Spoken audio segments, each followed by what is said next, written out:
Jacob, Joseph, Moses, Jesus all shared the same language, which is the South Arabian language spoken by southern Misr, Abyssinia and Yemen.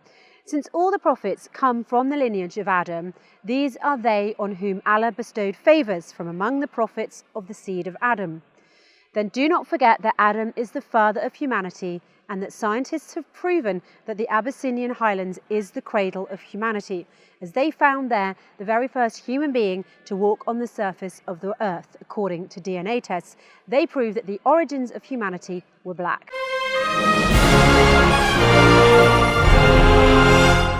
Search in the Tor or the Abyssinian highlands for the book written in organised lines on an unrolled goat skin.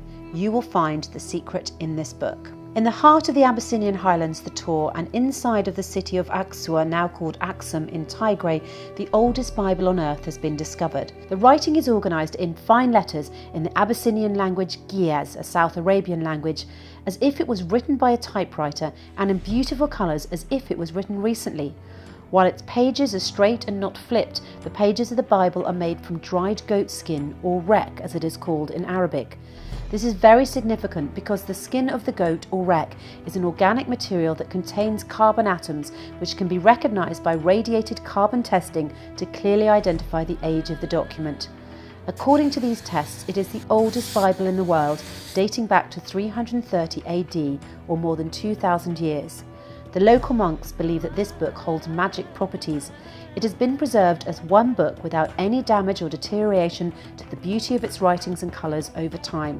Despite the Italian colonisation of Abyssinia and a fire in the church, the book is still perfectly preserved. You'll find in this book 3 important pieces of information. First, the Jerusalem Temple is located in the Abyssinian highlands. The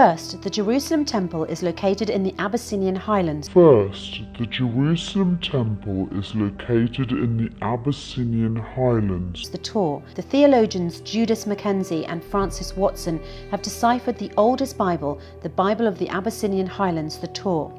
And while exploring the pictures in the Bible, they came across a very famous one that's present in every Bible throughout history. The picture of the Jerusalem Temple.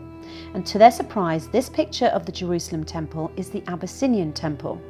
The picture of the Abyssinian Temple is well known for its square, wide-framed blind windows subdivided by a cross that are later found on the rock-cut churches at Lalibela. Second, in this book, which has been proved by carbon dating to be the oldest Bible on earth, is a picture of Jesus as a dark-skinned person with curly dark hair, and not the Caucasian that is present in many other churches. Also, the pictures of Mary show her as a dark African woman, different from the pictures of Mary elsewhere. The Holy Family started from the south, from Abyssinia, passing through Sudan by the valley of the Nile up until it reached Asyut in Egypt as we know it today. The Holy Family established the first worship place, which is now known as the Church of Miriam in Deir al-Marek in Asyut. It is not a surprise that this church now holds significant status around the world because it is the only church built by Jesus himself and is obviously considered a tourist attraction. The Holy Family lived in Asyut for 6 months and 10 days, which is considered the longest time they spent in one place during their journey in Misr, which means Egypt plus Sudan, and until the Abyssinian highlands where the river Nile originates. The essence of the problem is replacing Misr in recent Bibles with Egypt as we know it today. Hence, the journey of the Holy Family had to follow the borders of Egypt, which restricted the journey to start at Palestine, passing through the Sinai Desert and northern Egypt, ending in Asyut, and a return journey from Asyut to Palestine. It also becomes difficult to comprehend how the Holy Family managed to travel through the hardships of the deserts in Sinai and Palestine on the back of donkeys, instead of believing that they'd had a seamless journey along the Nile Valley, passing through greenery and fertile lands with abundant water and crops in their paths from Abyssinia all the way to Asyut. The Vatican's narrative around the Holy Family's journey from Palestine to Asyut might not be as convincing as the story documented in the oldest Bible, written more than 2,000 years ago and preserved in the Abyssinian highlands, the Tor. This book, which has been proved by carbon dating to be the oldest Bible on earth, states that the trip started from Abyssinia all the way to Asyut and back to Abyssinia. Precisely, it's stated where it ended at the land of Tana in the Abyssinian Tor. If you search on Google Earth, you will find that the front wall of the Church of Mary in Asyut is perpendicular to the northern corner of the Temple of Yeha, Beit el-Maqdis, where the Ark of Covenant was preserved in the city of Aksua, now called Aksum in Tigray. Following this tradition, churches everywhere are supposed to face the Temple of Yeha. The fact that the Bible that is preserved in Abyssinian highlands, the Torah, goes back to more than 2,000 years ago proves that it is the original biblical source. The original biblical source. The original biblical source. What if I tell you that the Yeha temple is the actual place that used to hold the true Ark of the Covenant before it was moved to the Church of St. Mary of Zion in Ethiopia? This church is surrounded by tight security and no one is allowed to approach it except for one priest who spends his life inside and has to be a descendant of Prophet Solomon. The Yeha temple is the sacred house, Bayat al-Muqaddas, that people raised on the Torah, the Abyssinian highlands, referring to the house frequented, or al-Bayt al-Mamur, before the rise of Islam and Christianity. So what is this Tabut, or Ark of the Covenant? The Ark of the Covenant is the most important religious artifact for the three monotheistic religions, Judaism, Christianity and Islam. For Muslims it is called Tabut al-Sakina, or Ark of Tranquility. It was mentioned in the Quran in verse 248 al-Surat al-Baqarah. And further their prophet said to them, a sign of his authority is that there shall come to you the Ark of the Covenant, the Tabut, with an assurance therein of security from your Lord, and the relics left by the family of Moses and the family of Aaron, carried by angels. In this is a symbol for you, if ye indeed have faith. The key question here is, where is the Ark of the Covenant? Where is the chest that contained the stone tablets of the Ten Commandments? Its current location is the Church of St. Mary of Zion in Abyssinia, and as we mentioned before, it was previously held in the Yeha temple, which is also referred to as Bayt al-Muqaddas. It's pertinent here to further examine the reasons we believe that the Yeha temple, or Bayt al-Muqaddas, is the sacred place that preserved the Ark of the Covenant. First, Bayt al-Muqaddas is an Abyssinian Ge'ez word meaning the place of worship where you put the Ark of the Covenant, the Tabut. Yeha temple was the place that preserved the Ark before it moved to its current location. As for the area that is called Bayt al-Maqdis, that we know in Palestine right now, it was not called that during the time the Muslims entered Egypt. This area was called Il-Iliya, and the proof lies in the covenant of Omar ibn al-Khattab, the second caliphate to Prophet Muhammad. When Muslims entered Palestine, Omar established this covenant with the indigenous population, which is known as the Covenant of Omar, and it has been saved until now as an official artifact that shows the tolerance of Muslims with their neighbours. In this covenant, Omar offered security and protection to all the residents of Palestine after the lands were opened by Amr bin al-As and Abu Ubaidah bin al-Jarrah. Omar wrote in his covenant, "In the name of God, the merciful, the compassionate, this is the assurance of safety which the servant of God, Umar, the commander of the faithful, has given to the people of Il-Iliya. He has given them an assurance of safety for themselves, for their property, their churches, their crosses, the sick and healthy of the city, and for all the rituals which belong to their religion. Their churches will not be inhabited by Muslims and will not be destroyed. Neither they, nor the land on which they stand, nor their cross, nor their property will be damaged." This implies that the region in Palestine that we refer to as Bayt al-Maqdis did not hold such a name back then. Rather, it was called Il-Iliya. It's time for another important question. Since Bayt al-Maqdis is on the Abyssinian highlands, the Torah, does this imply that Jerusalem has to be there as well? You might be surprised to know that in the heart of the Abyssinian highlands and in one of the most sacred cities in Christianity, known as Lalibela, there are 11 temples, or now churches, carved in the rocks. Together, they represent the biggest compound of harmonious temples in the world, and since 1978, they are considered UNESCO World Heritage Sites. The age of these temples, or now churches, is unknown, but the local stories say that they started to carve them in the age of King Lalibela, who ruled Abyssinia at the beginning of the 13th century. African archaeologists and scholars, however, have proved that the carving started centuries before that, as they have found archaeological evidences and digging tools dating back to centuries BC. They were named Lalibela in the memory of King Lalibela. These temples, or churches, are structured in a totally contradictory way to other buildings in the world. They were not built from bottom to top. In fact, they were carved out from top to bottom, and church scholars say there are no other buildings like these churches anywhere else in the world.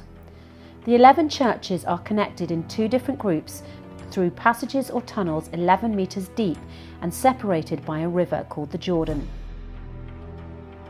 The northern side of the Jordan River is the location of the Church of Beit Medani Alem, House of Saviour of the World, Beit Mariam, House of Mary, Beit Maskal, House of the Cross, Beit Danagal, House of Virgins, and Beit Golgotha Michael, House of Golgotha Michael. The southern side of the Jordan River is the location of Beit Emmanuel, House of Emmanuel, Beit Kedus Mercurius, House of the Saint Mercurius, Beit Abba Libano, House of Abba Libanos, Beit Gabriel Raphael, House of Gabriel Raphael, Beit Lechem, House of Holy Bread, and Beit Georgis, House of St. George.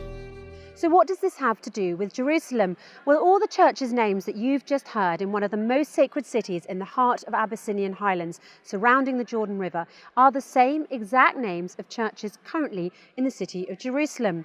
Would this make people say that Lalibela city, located in the heat of the Abyssinian highlands, is called the New Jerusalem, since it was copied from Jerusalem or Shalem? That's not the reality. The reality, based on what archaeologists have found during an excavation, is that these buildings go back centuries before Christ. In other words, this is the old Jerusalem and not the new one that Solomon himself built as specified in the Torah. This proves the verse in Holy Quran which says the first sanctuary appointed for mankind was that at Bakha, means Kaaba, a blessed place, a guidance for the peoples. These temples in Jerusalem, in the heart of the Abyssinian highlands, have been the centre of pilgrimage for Abyssinian Christians since the very old ages until now. They differ from Coptic or other Christian denominations in that during their pilgrimage they wear white, exactly like Muslims. Interestingly, they also do not eat pork, and, as mentioned before, their prostration is similar to Muslims. It's worth noting that the pilgrimage to the churches performed by the Abyssinians took place even before the revelation of Islam, because in Surat al-Fil it tells us the story of the army of the Abyssinian Abraha that was commanded by the Abyssinian king at the time to demolish the Kaaba so that people would not perform pilgrimage to the Kaaba and would stay away from it and would instead go to Abyssinia. He wanted to confirm to the Arabs at the time that Abyssinia is the Qibla, direction of prayer, and the centre of pilgrimage is not the Kaaba in Mecca that was surrounded by idols at the time. Another important piece of information is that Christianity entered all Africa, including Egypt, through European colonisation of the African continent, but Abyssinia was different as Christianity was there before Europe. Now let's summarise a few things we've learned and apply them to what we know to make better sense of this knowledge. Since Israelites are from Bedouin Yemen, the southern Arabian Peninsula, they're a dark-skinned population, which establishes that Jacob and Joseph also had dark skin. And since Moses was born to Israelite parents, then Moses was dark-skinned. Now Beit al-Maqdis, Jerusalem and Bethlehem are on the Abyssinian highlands where Moses settled with the Israelites, and then Jesus, who was sent as a prophet to the Israelites after Moses was born in Bethlehem in Abyssinia. This establishes that Jesus was dark-skinned, born to Mary, a dark-skinned mother. Jesus was not a European person with blue eyes, straight hair and Caucasian features, as featured in many of today's churches. It's obvious that all those prophets, including Jesus, had very dark skin and their hair was black and curly. They had a southern Arabian, Abyssinian type of feature because, as the Quran said, offspring one of the other and God is hearing, knowing. And another verse, God chose Adam, Noah, the family of Ibrahim and the family of Imran above the nations, offspring one of the other and God is hearing, knowing. Jacob, Joseph, Moses, Jesus all shared the same language, which is the South Arabian language spoken by southern Misr, Abyssinia and Yemen. Since all the prophets come from the lineage of Adam, these are they on whom Allah bestowed favours from among the prophets of the seed of Adam. Then do not forget that Adam is the father of humanity and that scientists have proven that the Abyssinian highlands is the cradle of humanity, as they found there the very first human being to walk on the surface of the earth. According to DNA tests, they prove that the origins of humanity were black. There are many facts in life that we take as a given. If you ask your average Azrael, Joe or Mo about verifying these facts, they probably won't know how to. But that said, if you try to shake the history that's passed to us through generations, we can easily get offended. Our goal here in There Is No Clash, though, is to question, apply logic and seek authentic explanations of things that we currently take for granted. Based on our research, there is compelling evidence that Abyssinia is the land of the prophets, all the way from Adam to Isa. It is where we have Al-Tur, or the Tower Plateau, and the Temple of Yeha, Beit ul-Maqdis, or Al-Beit al-Mamur, in the Abyssinian highlands. Think about it, think about it, think about it, think about it, think about it, think about it.